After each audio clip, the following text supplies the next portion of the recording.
Mitiyabaw na ang mga driver tungod sa sagunson nga pag-usbaw sa produktong petrolyo. Kung sa palengke menos gihapon ang mamalit, bisan barato ang presyo, ang mga driver mireklamo na kawala na sila'y madala sa ilang pamilya inighuman sa pamasada kaya ang ilang kita dito paingon sa krudo o gasolina. Hinungdan nga nanawagan na sila og usbaw sa pitihan. Naglisod na jud mi.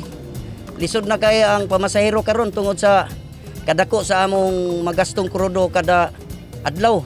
Ang akong matubil sa isa ka adlaw 1516. Atong dati 8 city lang. Murag katunga karon lisod mi unsaon na lang ni pag-arkila na mo nga mura ra baging hinay pod ang pamasahero tungod kay murag na tagamtam pod ang kalisod kay tanan man ng mga palaliton mo ihing taas.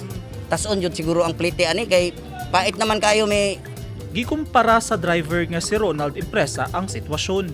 Arang-arang ko sa una kay makadala gyud karon na muna sir ay. Katunga na lang sir. Kasi sa una, say ginansya mix kalibo sa una karon 500 na lang. Apan hangtod karong mga panahon na, wala pa'y gihimong petisyon ang Southeastern Mindanao Diversified Drivers Operators Cooperative kon SEMDOC.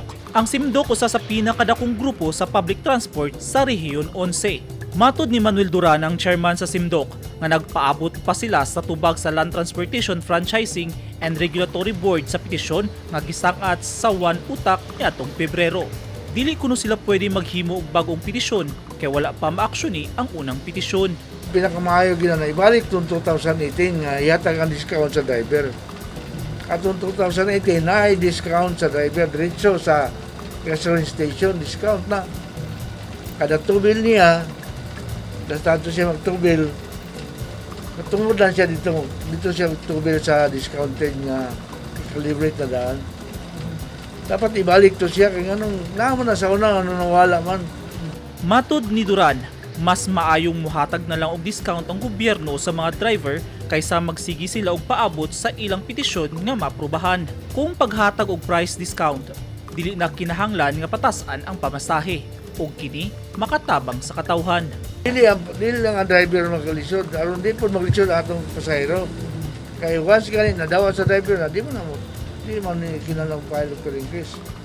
Muna nagreklamo karon ang driver karon tungod kay naitabo karon wala na siya dalawon sa ilang balay. Kinahanglan mo yun mukhaon ng pamilya sa driver. Di na pwede na wala. Gani matod ni Duran, ubay-ubay sa mga PUJ driver karon ang wala mibiyahe tungod sa kamahal sa krudo.